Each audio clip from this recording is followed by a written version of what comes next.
A while back, my brother married a woman who had an 11-year-old son named Billy.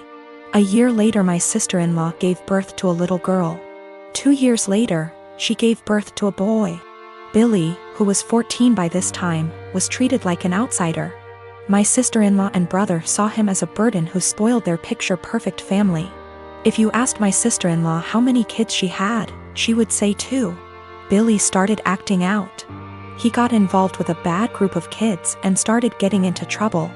He started failing all of his classes. He eventually got into drugs and was suspended from school.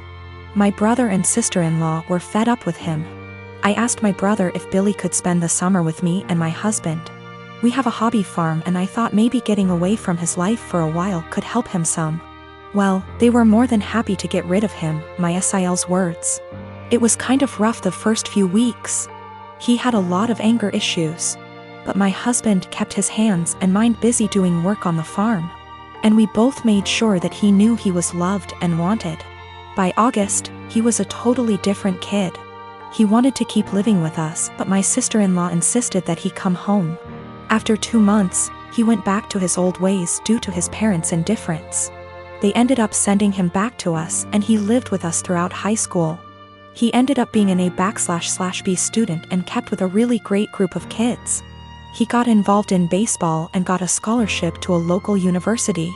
He's 22 now and is in his last year of school. He's engaged to a really great girl. When he was 16, he started calling me mom and he started calling my husband pops. He never really had much to do with his mom and he had nothing to do with my brother. He saw them on holidays when the whole family came over.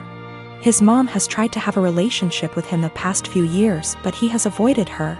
On Christmas, sister-in-law was over and for whatever reason, she opened my desk drawer and found a birthday card from Billy where he said, "To the best mom ever.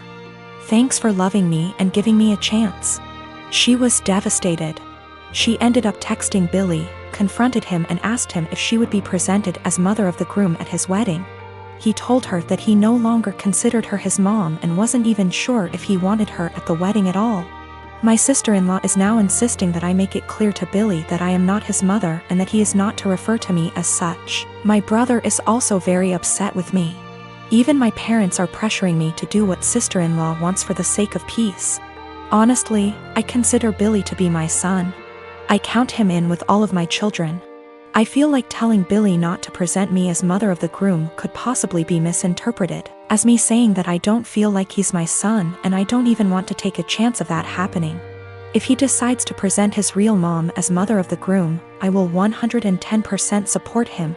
I have zero desire to tell Billy not to call me mom and I absolutely won't do it because I know it would destroy him, and it would kill me. My sister-in-law insists that by not doing it, I'm making it impossible for her to have a relationship with him and I'm being selfish. I have talked to Billy about it some. He doesn't like to talk about his mom at all. He basically just said that he doesn't see her as a mom and has for sure decided he doesn't want her at the wedding. I understand and respect that. Yesterday, I wanted to surprise him by cooking one of his favorite meals, and although I was busy, I took time off work to cook. I even went grocery shopping to get what I needed. Later, as I was setting the table, his mom called. I told him he didn't have to answer, but he did. Like usual, she asked what we were having but acted surprised that I cooked this meal. She then went on to tell him she cooked meal and told him to come over. He said okay, which shocked me. I said, "Seriously?" As he started dressing up getting ready to leave. He told me no offense, but this meal, that his mom cooked, was even more of a favorite than the one I cooked. And grabbed his keys and left. I felt awful. I took his plate and threw it out, then ate my portion. As I was about to put the plate in the dishwasher, he got home looking angry, saying his mom lied about cooking that favorite meal and used it as an excuse to force him to eat dinner with her. I was shocked, but he sat down telling me to go ahead and reheat dinner. I told him no dinner after he abandoned it. I threw it out. He said, "What?" And I told him he disrespected my time and effort and chose to go eat with his mom instead. He began yelling at me, asking if I really did that, then called me petty and horrible, then went upstairs saying what I did was 100 times worse than what his mom did.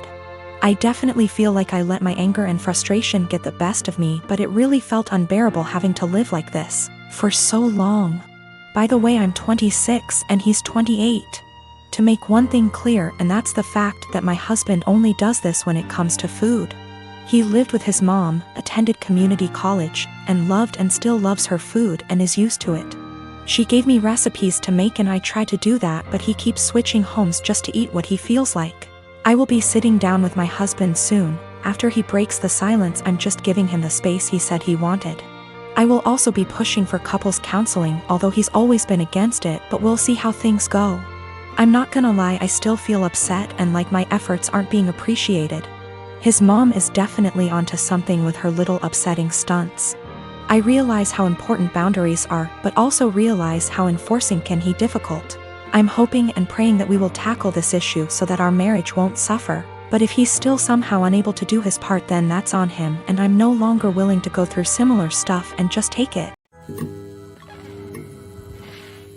I got my son a 7K motorcycle for his 18th birthday this past June.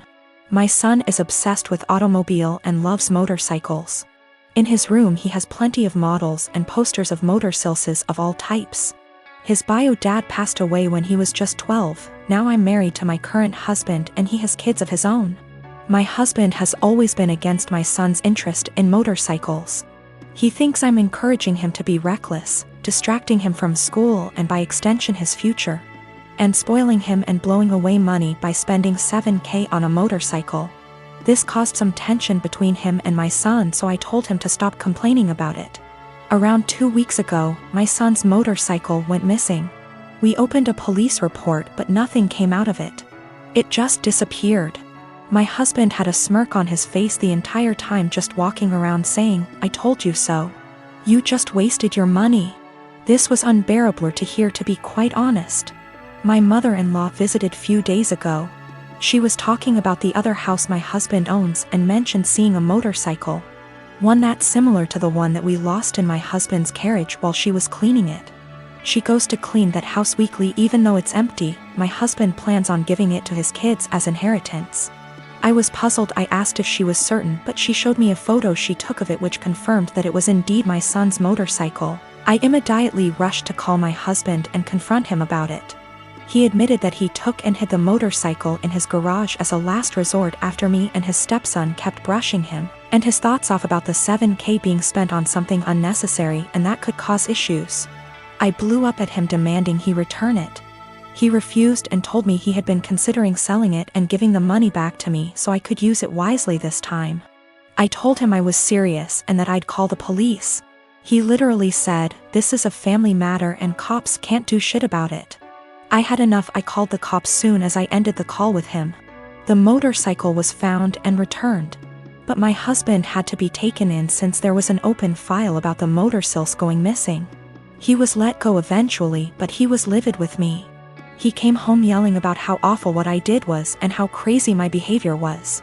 I refused to engage in the argument, but he told his entire family about it and they judged me for calling the police on my own husband, even though I already asked him to return it. He said he was just looking out for my son and that one day we'll realize that he was right, but only when it's too late. My son isn't speaking to me or my husband. I feel horrible about the whole situation and am starting to think I handled this the wrong way. I sustained very bad injuries to my face this month. I'm in the stage of healing when the scar tissue has formed, but it's still very tender new skin. I'm going to have very obvious facial scarring for the rest of my life. The injury starts about an inch above my hairline, goes down over my brow so that on part, hair will not grow. It continues down my cheek where it is deepest. I'll always probably have an indentation in the fullest part of my cheek. Then it continues to my jawline. In some ways it's okay. I'm happy it's just cosmetic damage. My friends are super reassuring, telling me how badass and sick it's gonna look.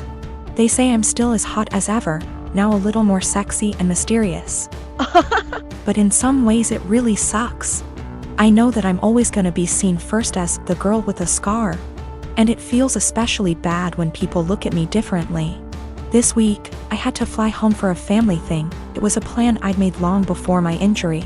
I wasn't really looking forward to the pity or people making a big deal of it. I'd rather it not be acknowledged. I'd also met with my dermatologist who said that I was at the stage of scar tissue formation, that I no longer should be dressing the wounds.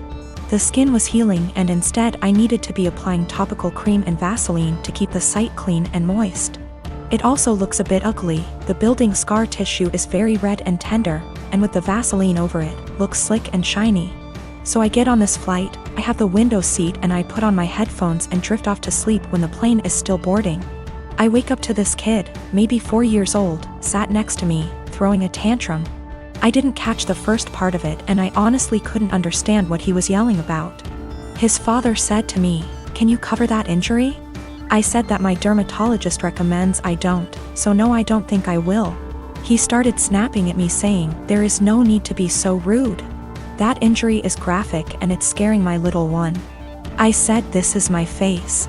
The only damn face I've got. It sucks being told I'm so ugly I can't show my goddamn face in public." He started to backtrack saying, "Just until it's healed," and I said, "It'll always be with me. Maybe teach some